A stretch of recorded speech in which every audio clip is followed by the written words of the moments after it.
بسم اللہ الرحمن الرحیم. وطر کی نماز کے بارے میں ہم بات کریں گے کہ آیا وطر کی نماز فرض ہے یا واجب ہے یا سنت موقدہ ہے، اور وطر کی نماز کس طرح سے ادا کی جائے گی اور کس کے نزدیک کتنی واجب ہے اور کون سی وطر زیادہ افضل ہے. سمجھ میں آ رہی بات؟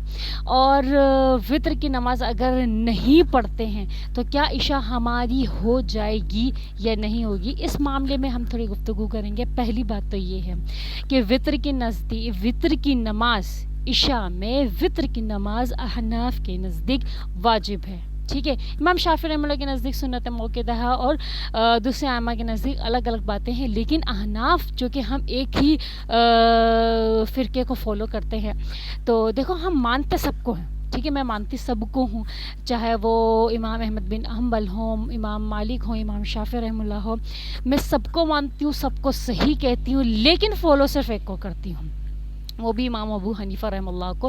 کیونکہ اگر میں اپنی سہولت کے حساب سے کبھی امام شافعی رحمہ اللہ کو فالو کر لیا، اپنی سہولت کے حساب سے اگر میں نے امام مالک رحمہ اللہ کو فالو کر لیا، تو اگر میں نے اپنی سہولت کے حساب سے کبھی امام ابو حنیفہ رحمہ اللہ کو فالو کر لیا، تو یہ میں ایک کشتی کے سوار نہیں رہوں گی، تھالی کا بینگن ٹائپ کی ہو جاؤں گی کہ کبھی اپنی سہولت کے مطابق ادھر لڑک رہے ہیں، کبھی ادھر لڑک رہے ہیں. اسلام جو ہے نا وہ ایسا تھالی کا بینگن والا کام نہیں ہے. آپ ایک کو فالو کرو، ٹھیک ہے، جس کو آپ اپنے نزدیک صحیح سمجھتے ہو. بہرحال سب صحیح ہیں، لیکن صرف مسائل میں جو ہے تھوڑے سے دلائل کے نزدیک جو دلائل کی وجہ سے جو ہے تھوڑی سی اختلافات ہو جاتا ہے. بہرحال ہیں تو سب صحیح، سب اللہ تعالیٰ کو اور رسول اللہ صلی اللہ علیہ وآلہ وسلم کو فالو کر رہے ہیں، سب ان کی پیروی کر رہے ہیں. ٹھیک ہے، پہلی بات سب کا مقصد یہ ہے کہ اللہ کو راضی کرنا، رسول اللہ صلی اللہ علیہ وسلم کو راضی کرنا.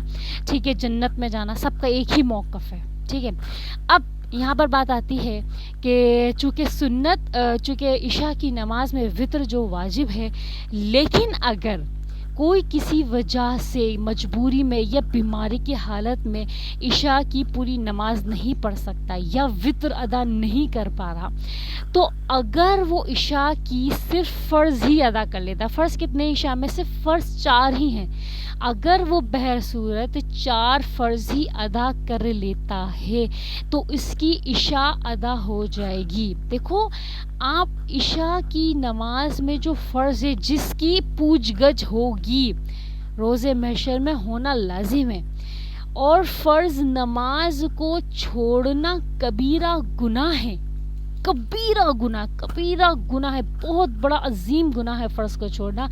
اگر آپ اس کو ادا کر لیتے ہو، یعنی کہ اپنی فرض کو ساقط نہیں کرتے ہو، چھوڑتے نہیں ہو، تو آپ کی بہر صورت عشاء ادا ہو جائے گی. ٹھیک ہے، چونکہ سنتیں اور واجبات جو ہیں وہ فرض سے نیچے آتی ہیں، چونکہ فرض لازم ہے، فرض پڑھنا لازم ہے، فرض کو چھوڑنا کبیرہ گناہ ہے.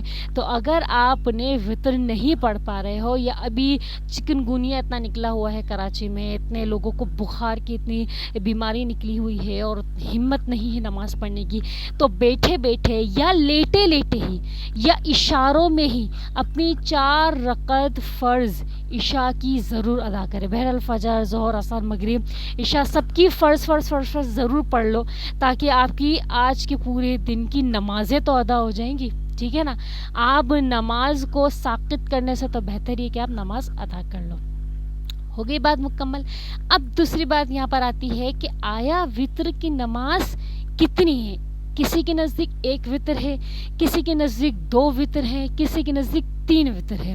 تو امام ابو حنیفہ رحمہ اللہ کے نزدیک 3 وطر نماز ادا کرنا، 3 رکعتیں وطر کی نماز میں ادا کرنا، یہ ہے واجب. ٹھیک ہے، کیونکہ جو احادیث میں وطر کے متعلق احادیث آئی ہیں، جو حدیثوں میں وطر کے متعلق آیا وہ بہت زیادہ آیا، بہت زیادہ وطر کے متعلق بہت زیادہ ذکر ہے کہ امام ابو حنیفہ، امام شافعی، امام مالک، امام احمد بن حنبل، سب کے نزدیک الگ الگ جو ہے نا وطر کی دلائل موجود ہیں.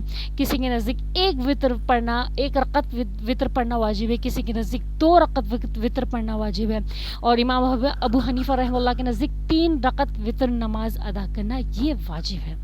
لیکن سب سے پیاری اور سب سے خوبصورت بات یہ ہے کہ جو امام ابو حنیفہ رحمہ اللہ کے نزدیک وطر کی نماز پڑھنا واجب ہے, جو 3 رکعتیں ہیں, وہ یہ دلیل پیش کرتے ہیں جو ایک حدیث ہے, صحیح حدیث ہے, امام حضرت عائشہ صدیقہ رضی اللہ تعالیٰ عنہ کی فرماتی ہے کہ رسول اللہ صلی اللہ علیہ وآلہ وسلم وطر کی نماز ادا کیا کرتے تھے ایک سلام کے ساتھ. 3 رکعت ادا کیا کرتے تھے ایک سلام کے ساتھ.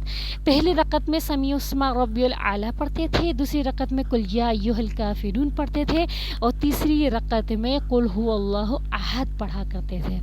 تو دیکھیں جب رسول اللہ صلی اللہ علیہ وآلہ وسلم کی یہ والی حدیث حضرت عائشہ صدیقہ رضی اللہ تعالیٰ عنہ نے بیان کی, تو امام ابو حنیفہ رحمہ اللہ تعالیٰ اسی حدیث کے قائل ہو گئے اور اسی حدیث پر عمل کرتے ہوئے 3 رکعت وطر کو واجب بھی قرار دیا ہے, چونکہ واجب تو ہے, اور اسی کو فالو کرتے ہیں. تو مزے کی اور خوشی کی بات تو یہ ہے کہ چاہے امام احمد بن حنبل ہوں, امام مالک رحمہ اللہ ہو, اور امام شافعی رحمہ اللہ ہو, سب کے نزدیک یہ والی وطر یعنی 3 رکعت والی وطر یہ سب سے افضل ہے, یعنی کہ اعلیٰ ہے. 2 رکعت وطر کسی کے نزدیک ہے تو اس میں بھی ذرا اختلافات ہیں. کسی کے نزدیک 1 رکعت وطر پڑھنا واجب ہے تو اس میں بھی ذرا کوئی راضی ہے, تو کسی کے اختلافات ہیں, ٹھیک ہے نا. لیکن جو 3 رکعت والی وطر امام حنیفہ رحمہ اللہ کے نزدیک ہے اس پہ سب کا اتفاق ہے.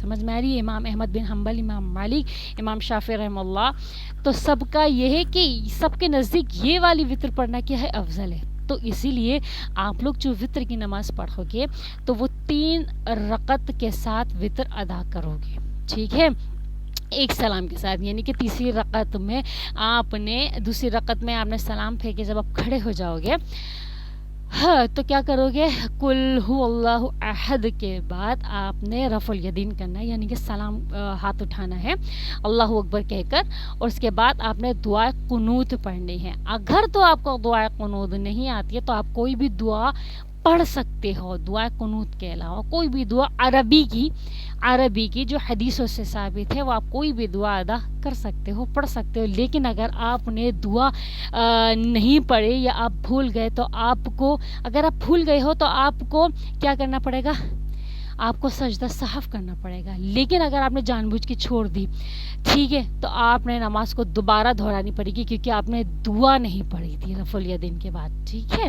تو آپ نے نماز دہرانی پڑے گی. تو رفع الیدین کے بعد آپ نے دعا کا پڑھنا لازم ہے. یہی وطر کی کیا ہے خوبصورتی ہے, یہی وطر کی کیا ہے نشانی ہے, ٹھیک ہے.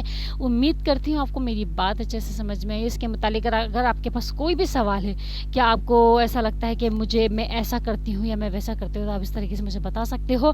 اور انشاءاللہ عز و جل میں وطر کی نماز کا طریقہ کیسے پڑھتے ہیں وہ میں آپ کو ویڈیو میں انشاءاللہ ضرور بتاؤں گی ان قریب.